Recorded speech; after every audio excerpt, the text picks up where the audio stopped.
Jesus, no capítulo 7 e no verso 7 e 8 do evangelho que Mateus escreveu, ele diz assim: Pedi e vos será dado, buscai e encontrareis, batei e a porta será aberta.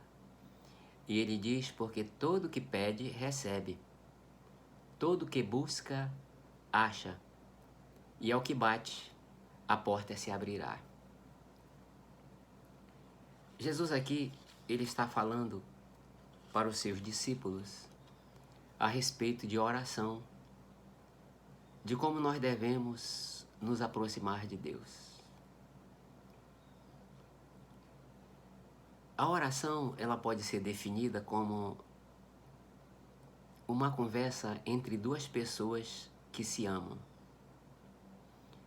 E quando duas pessoas se amam, elas tratam de todos os problemas sem barreira nenhuma. Porque quando uma relação ela é forte, o amigo ou a amiga sabe que a outra não vai prejudicá-la. A outra quer o bem dela. O relacionamento mais forte que deveria acontecer é entre o ser humano e o seu Criador. Porque quando a relação entre Deus e o ser humano ela é forte,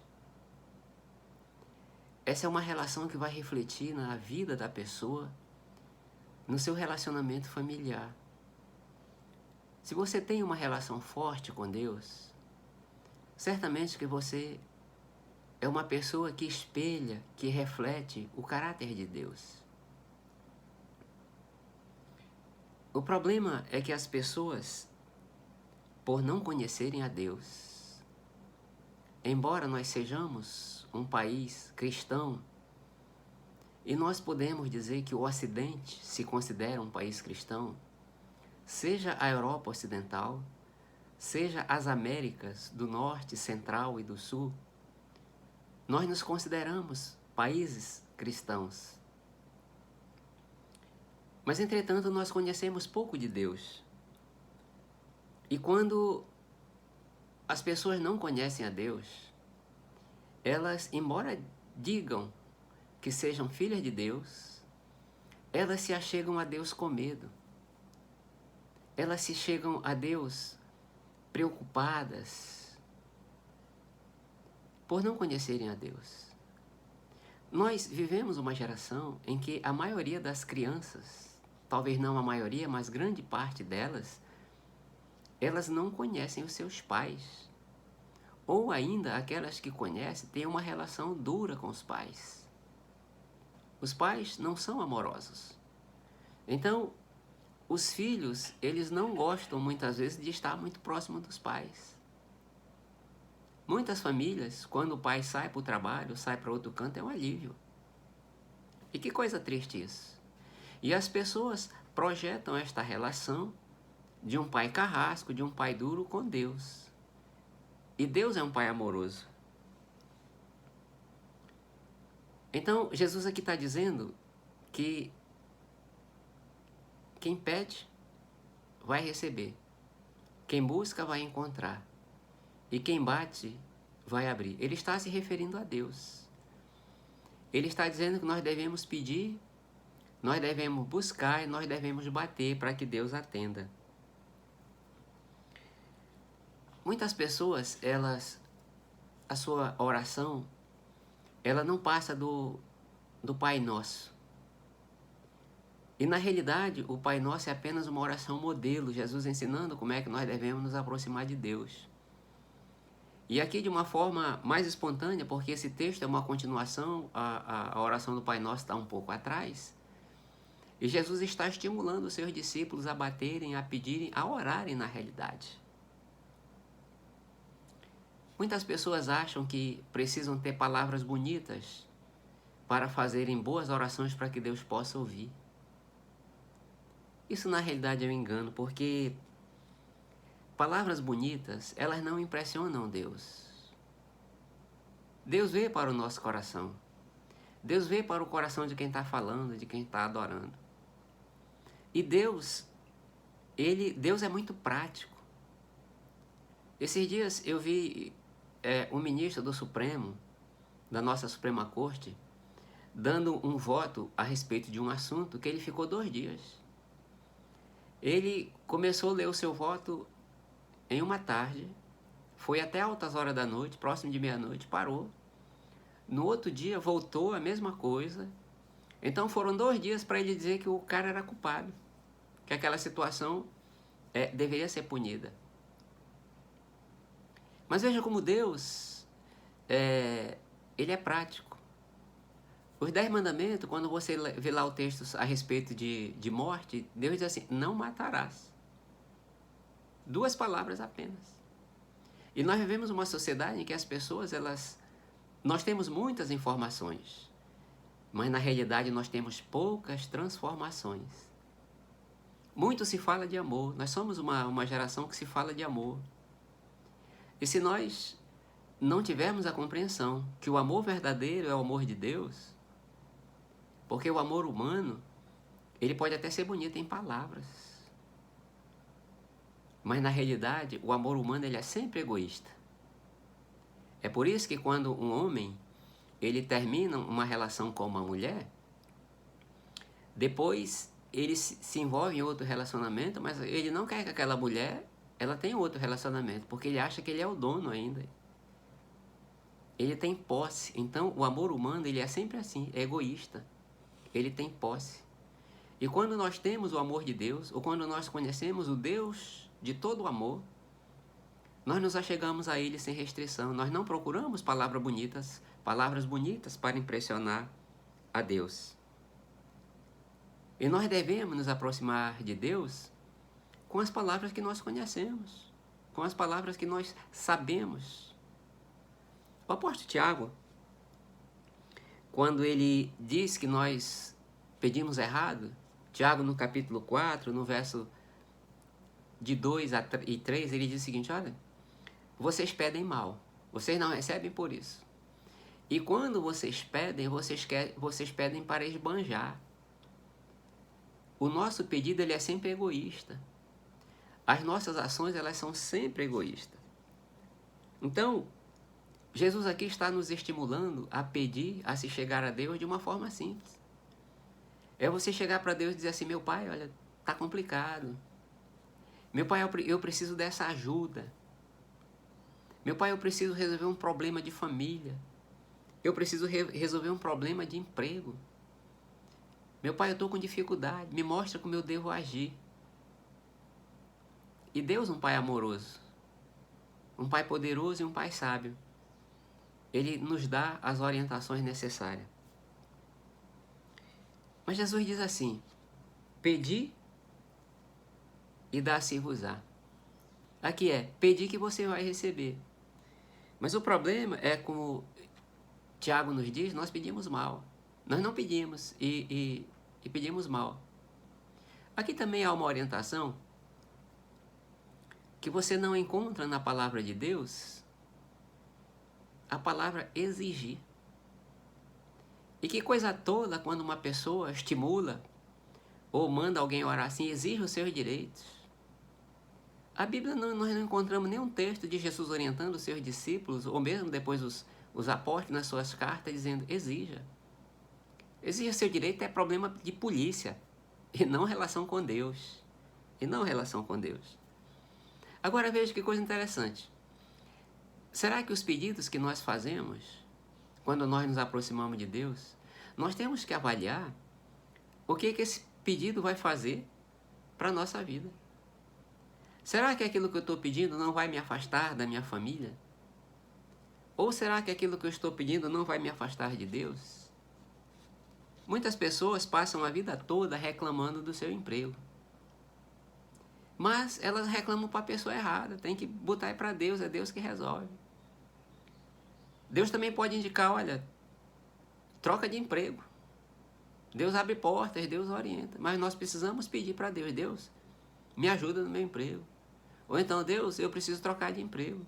Porque se você tem um emprego e isso lhe afasta da sua família e isso lhe afasta das coisas de Deus, você tem que repensar isso. A sua família é mais importante que o seu emprego.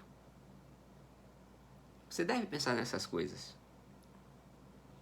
Depois ele diz o seguinte: buscar. Então, primeiro pedir e depois buscar. Jesus está dizendo aqui para nós também que Deus, ele não abençoa preguiçoso. Deus não abençoa preguiçoso.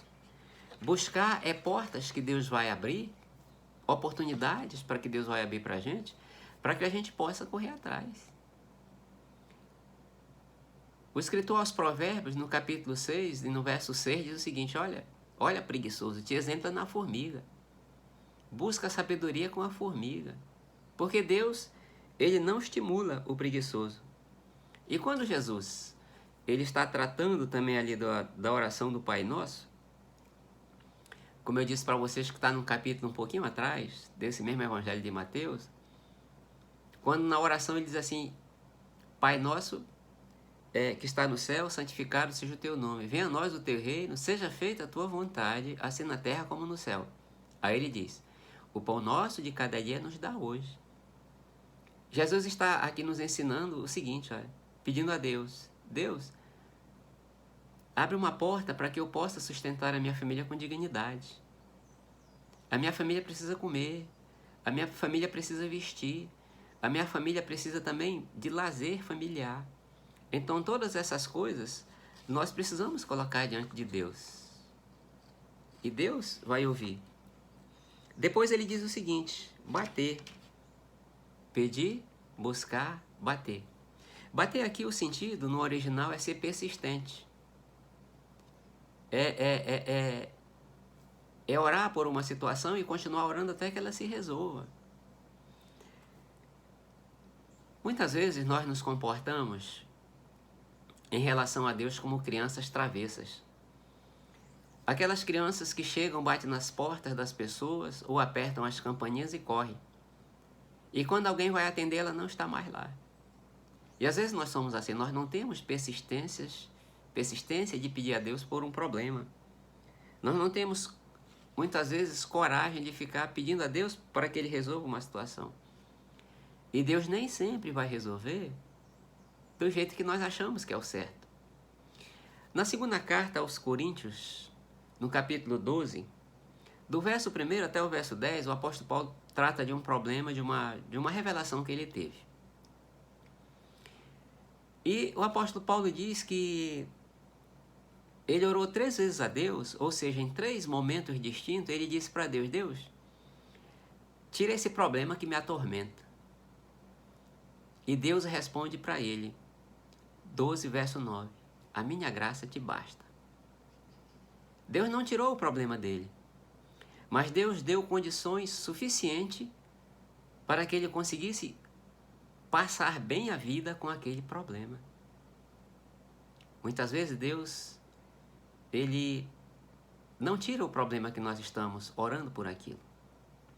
Mas quando nós permitimos que Deus, pelo relacionamento que nós temos com Ele, um bom relacionamento, pelas orações que nós fazemos a Ele para que Ele mude a nossa estrutura, aí Deus faz com que em nós apareça e frutifique o que a Bíblia chama de o fruto do Espírito.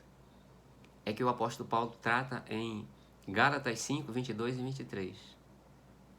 E muitas vezes os problemas não são dos outros, mas os problemas são nossos. Nós não temos paciência, nós não temos paz, nós não temos fé, nós não somos mansos e nós perdemos o controle rapidamente. Mas é isso que o Espírito de Deus, o seu Espírito Santo, faz em nós. Mas para que essas mudanças elas possam acontecer nas nossas vidas, nós precisamos ter um relacionamento forte com Deus. Para você ter um relacionamento forte com Deus, você precisa ter tempo diante de Deus. Nenhum relacionamento, seja entre pai e filho, marido e esposa, ele vai ser forte se não tiver um tempo de relacionamento. Uma das coisas, a coisa principal para que ocorra uma separação, um divórcio, é a falta de comunicação. Isso é a coisa principal quando um casal se separa. É comum você ouvir as pessoas dizerem: ah, faltou comunicação. Mas para você ter comunicação, você precisa conhecer a pessoa. E quando você tem uma relação forte com a sua esposa, com seu marido, você conhece a sua esposa só de olhar, você conhece pela sua expressão corporal, muitas vezes não precisa falar. A mesma coisa com Deus. Se nós não tivermos uma relação forte com Deus, nós não vamos conhecer Deus. Nós vamos dizer e até achar que nós somos filhos de Deus, mas nós não nos aproximamos de Deus como um filho. Deus para nós, Ele é um carrasco, Deus para muita gente é um estraga-prazer. E Jesus aqui está nos orientando que nós devemos nos aproximar de Deus, pedir, buscar e bater, como um filho querido, como um filho que não tem restrição de se chegar a Deus. Se você é filho de Deus, talvez você também fizesse algumas perguntas, e é nisso que eu quero que você se fixe mais nesta meditação. Será que se seu filho fosse perguntado na escola, dê exemplo de um homem honesto, será que ele pensaria no pai? Dê exemplo de uma mãe amorosa, será que esse filho pensaria na mãe? Será que você é o filho que a sua família precisa? Será que você é o esposo ou a esposa que o seu marido sonha? Será que você é o filho que Deus pode se alegrar de você? Mas essas transformações, elas só chegam em nós quando nós nos aproximamos de Deus e nós temos uma relação forte com Deus. Ninguém melhora pelo conhecimento, ninguém melhora pela instrução, ninguém melhora pelos estudos. Nós podemos até subir na escala social, mas na escala amorosa, muitas vezes nós podemos descer pelo conhecimento. Medite sobre isso e tenha uma relação forte com Deus. Mas para você ter uma relação forte com Deus, você vai precisar tirar um tempo para ouvir Deus pela sua palavra. E você vai ter um tempo de abrir o seu coração para Deus. Não tenha medo de se achegar a Deus. Abra o seu coração e exponha todas as suas dificuldades. E permita que Deus faça as transformações que você precisa. Que Deus nos abençoe.